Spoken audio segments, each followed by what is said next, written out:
Welcome to the channel, guys. My name is AJ, and in today's video we are starting a new format on my channel, and it's going to be Journeyman Challenge. We are going to start a career with the lowest attribute indicators and no coach badges. And there will be specific milestones during this game that I need to achieve. So my goals for this challenge are: first of all, I need to manage 5 clubs in my career. Then I need to win 5 different leagues and 5 cups in 5 different countries. I also need to get a Continental Pro license, and I need to get at least 7 out of 14 attributes on the elite level. So this is going to be my first challenge and full-blown career, so I hope it's not going to be a complete disaster, but even if so, I hope you're going to enjoy it. So let's go.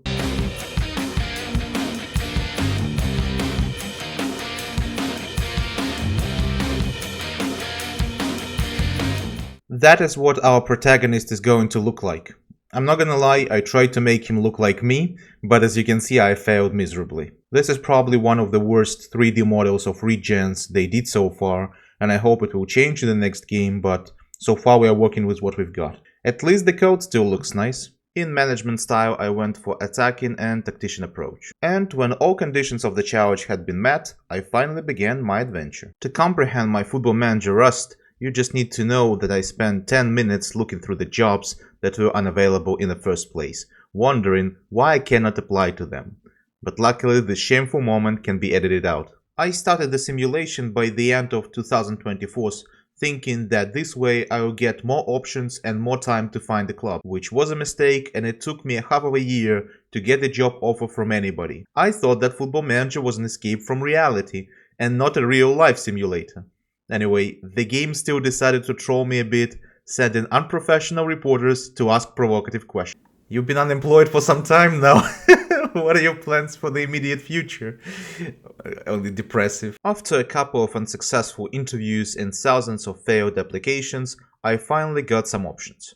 The first one was Ipiranga from Brazilian Serie C, but since I didn't download patches for fixing licenses for some clubs, I decided to quit this idea. And the new offers soon followed. You know what, it's gonna be insane, but something, yeah, I'm gonna reject. Yeah. Sorry for that. I think, considering everything, I don't feel like it's gonna be the best option for me. Trust the process, guys. Bali United and Persic job interviews. I knew that. I freaking knew that. I got 2 job offers from 2 Indonesian clubs, Bali United and Persic Kaderi. And after analyzing their squads and predictions for the season, I decided that work in Persic will be more fun and stable than in Bali. Boy, I was wrong about it. Well, at least Persic in my native language means pitch, so I still could not pass this opportunity. I've never worked in Indonesia before, so this will be a great opportunity for me to learn something new. After the interview that was not shady at all, the club owners set a task not to get relegated. With the club that was supposed to be 7th in the league, that seems like an easy task, and the contract was signed, signifying the beginning of my new journey and my first work in football, respectfully. According to the database, the reputation of Indonesian football is on the level of the second divisions of Moldova and Armenia, but despite that, the social media of Persic are blooming. I guess a lot of European clubs would dream of this amount of subscribers. First thing first, I immediately analyzed our budget, and as any self-respecting Football Manager player, decided to concentrate on free agents, transfers, and poured all the money into the wage budget. After short analysis, the potential starting 11 seemed this way. Leo, the Brazilian goalkeeper, seemed like an obvious choice because the local talents were nowhere near his level. Kiko, with good anticipation and jumping reach, was a good choice for a physically strong centre-back.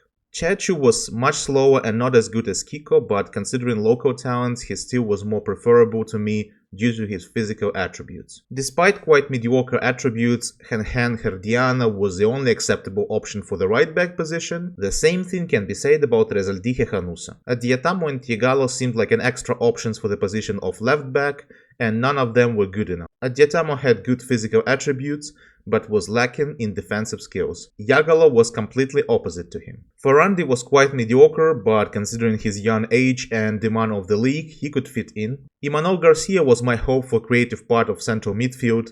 Good vision and teamwork gave me some hope for this. Castanero was quite balanced, and his mental attributes made him a starter for this club as well. John Terral was a great attacking player with the biggest status in the club, but he was injured for the next 3 to 6 months, so I did not even consider building a tactic with a central attacking midfielder so far and patiently wait for his comeback. Ernesto Gomez had not the best physical attributes but was diverse and technically gifted enough to be our starter.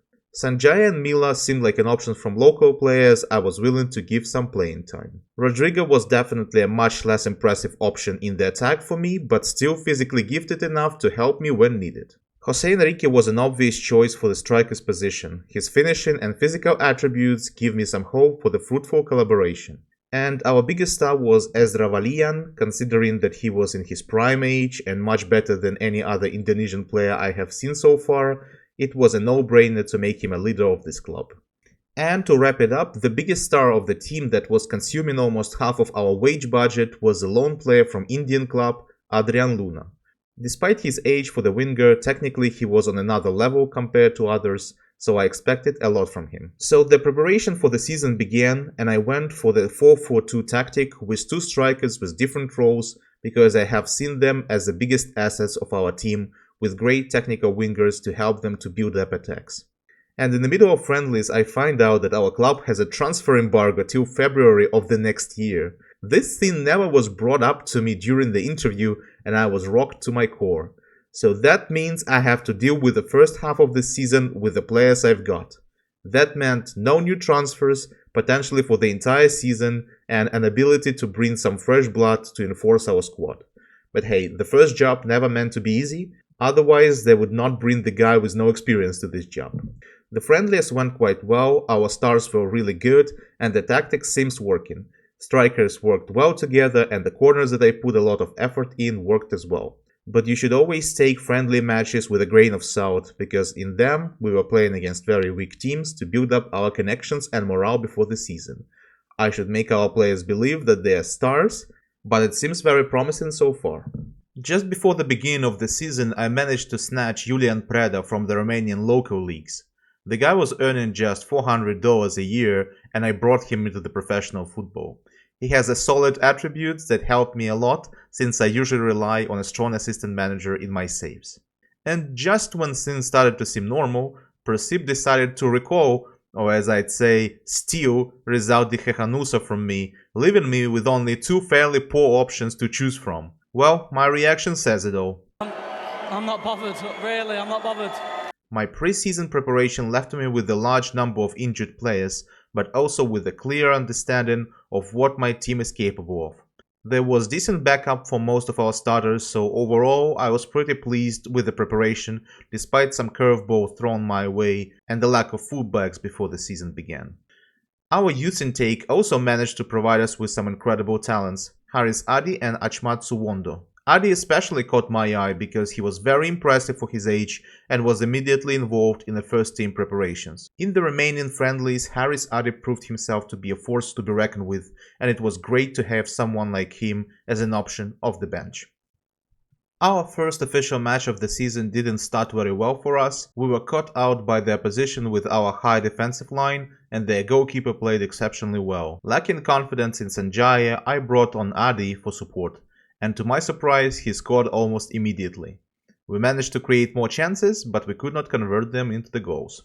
After I lost my trust in Sanjaya, I needed one more under-21 player to start the match, so I decided to build a tactic around our young talent in the attacking midfielder position. Despite the fact that I was still struggling to find the right balance between our defensive and pressing lines, our match against Madura United went relatively well. We secured 1-0 win in a close match thanks to Valian goal. Our next match against Bahayangara was quite tense at the beginning, as they had the upper hand due to their fast wingers. However, we managed to survive the first 20 minutes, and thanks to the Vali and Enrique linked up, we took the lead. With this counter-attacking style of play, the tactics started to deliver results, and we created plenty of chances. The goals from Valian, Luna and Gomez were all diverse, and it started feeling like we had found our groove. 3 matches into the league, we were at the top, which was a very positive sign for us. After the match, I was so impressed by performances of Jan Rifti Farandi and the attacking involvement of Yogi Adiatama that I decided to extend their contracts. I'm already start thinking about the next season, and I want to keep everyone who fits well into my tactics, especially when it comes to the local performers. But the match against Persibaya proved to me that we still have a lot of work to do, especially defensively.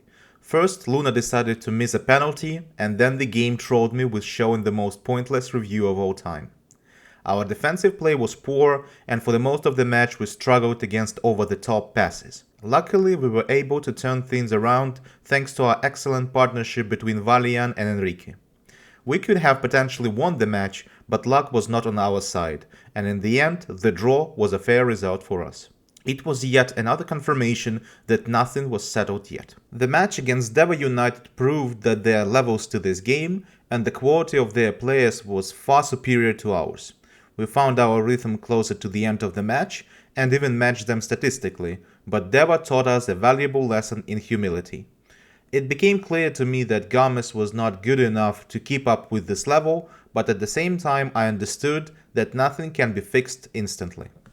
The match against PSM was another example of my horrendous mistakes in match preparation and my ability to make effective changes during the match. Our two-striker tactic didn't work, and while I was busy subbing off Hihanusa, Leo saved the penalty for us. The game did not go according to plan, but thanks to the opposition's lack of discipline and a well-executed set-piece, Imanol Garcia brought us 3 points. The game against Persis changed my view again on the tactics of our team. Everything went according to the plan, and we were controlling the game thanks to the goal of our little star Adi. But the last-minute goal that we considered because of the high defensive line made me doubt my attacking approach. I'm aware that in Football Manager you should not switch tactics constantly, but we also need to learn from our mistakes. And this was not the first one. Meanwhile, Toral was back from the injury and even scored the goal in the friendly match. Preparing for his comeback on the field, I once again rebuilt the tactics around an attacking midfielder and decided to experiment with the defensive lines once more, trying to be more aggressive. And of course, this attacking intent backfired right away. In the match against Psim, we considered a huge number of goals, but only one of them was legit.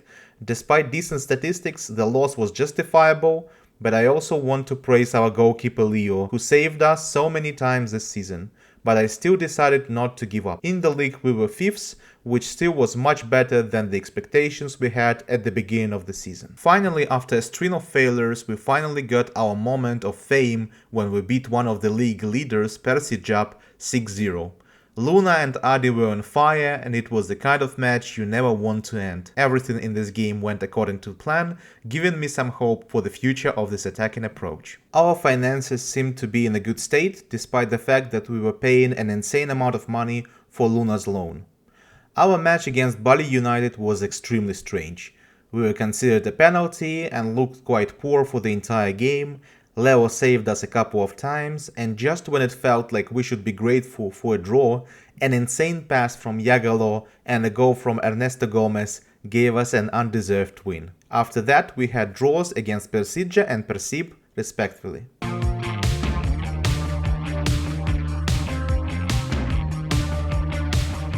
The match against Persija was especially disappointing because the only reason they managed to save the match against us was a huge difference in the class of our wingbacks. Our road in the Indonesian Cup started from the non-league Batavia, which we managed to beat 3-0. I gave a chance to a lot of local players, and the match was memorable because John Toral scored his first goal for our club, and some local players proved that they can be used for such aggressive tactics. Surprisingly for me, lots of clubs from the top league were eliminated at this stage. Persijap, PSM, Madura United, all of them were gone in the first round. Another memorable performance was against the outsider PSBS. In the match where we were obvious favorites, we considered first, and only thanks to some great tactical changes, like giving up the ball to them and playing more directly, we managed to flip the game on its head and win 5-1. This victory gave us a lot of confidence, and the performance of Ferrandi and Luna were especially impressive. For those who, like me, are interested in XG indicators, you can see that so far we have been the league leaders in this metric. And when it comes to expected points, we are also sitting comfortably in the top 3. So despite the fact that we are playing well, we are neither underperforming nor overperforming. That means there is still some room for growth for this team. Our match against Arema also did not go according to the plan. The teams exchanged goals, but throughout the entire match we struggled a lot. Leo made a couple of important saves, and once again it felt like we are going to drop the points. However, the creative genius of Luna and the killer instinct of Enrique helped us secure another win this season. A bit undeservable, but we'll take it. The second round of the cup against Srivijaya was also relatively easy. Since we had reached the two-legged stage, we built a significant lead in the first match and were able to play in a more relaxed manner in the second leg. Adi and Irkham Mila performed really well, as always, and we advanced to the next round without any issues. But the biggest shock came after this round, as Bali United, Borneo and Persip were all eliminated as well. I have never seen a competition where top flight teams were dropping like flies in such a manner. And a little bit later it became clear to me why. Our next match against Semen Padong went relatively well and we win quite easily, and the team cohesiveness started to grow, and I knew that as soon as it's gonna reach a little bit better level, our results will get so much better than this. The match against Malut United was also full of ups and downs. As always, we started badly, Toral missed a penalty, and we considered a goal. Leo made an uncharacteristic mistake, and Moro was at a low point. But then a comeback happened. The heroes were once again the same, the incredible striker Enrique, team leader Valian, and our wonderkid Adi, who flipped the game on its head. Imanol Garcia scored a banger and sealed the deal as we outplayed our opponents with 5-2 win. Another incredible comeback from us, and it felt like we were on a run. Also, slowly but surely, Achmatsu Wondo from the youth team started to gain more trust from us and get involved more often. The league match against Persita showed our unbending willpower as we made another comeback from the dead and won the match 2-1. Opposition mistakes helped us a lot, but nevertheless I was pretty happy with my in-game management. Preparation definitely needs to be better, but the fact that we know how to come back to life makes me believe that the best results are still ahead of us. We also received a number of offers for Rodrigo, and despite the transfer embargo, it seemed to me that the potential $20,000 we could make from his transfer could help us in the future. He would eventually leave the club as I had no desire to extend his contract, so perhaps this risky decision will benefit us later on. However, if someone from the Enrique Valian duo gets injured, we will be in a serious trouble, but this is a risk I'm willing to take. Second tier Persicat creates some issues for us in the first match, but in the second leg, thanks to the brilliance of Adi, we managed to secure a comfortable win and reach the quarterfinals. Only at this stage did I realize that we are allowed to use only 3 foreign players in the cup, whereas in the league matches we can use all 10 of them. That explained a lot, why big clubs were unable to beat non-league teams and why only 3 top flight teams managed to reach the quarterfinal stage, which I find fascinating. So, in the middle of the season, the fruits of my labor are the following. In the Indonesian Cup, we have reached the quarterfinals with good chances of progressing further, despite the fact that we have not faced any serious opposition yet. It would be immensely satisfying to win the cup in my first season, but I have no illusions about it. Deva United are still in the game and I fear they will destroy us as soon as we face them. In the league we are second, just 1 point behind the leader. There is still a long way to go, with 17 matches left to play, but considering that we are playing under a transfer embargo and we're expected to finish mid-table with no real prospects, I will take this as another positive result. Our top scorer is Ezra Valian, which is not surprising as he is a local player and has featured in majority of matches this season. Luna is our best assistant and has been very useful, but at the same time I realize he is earning far more than anyone else in the squad. I still have no clear idea which players I will keep or how many will remain with me next season.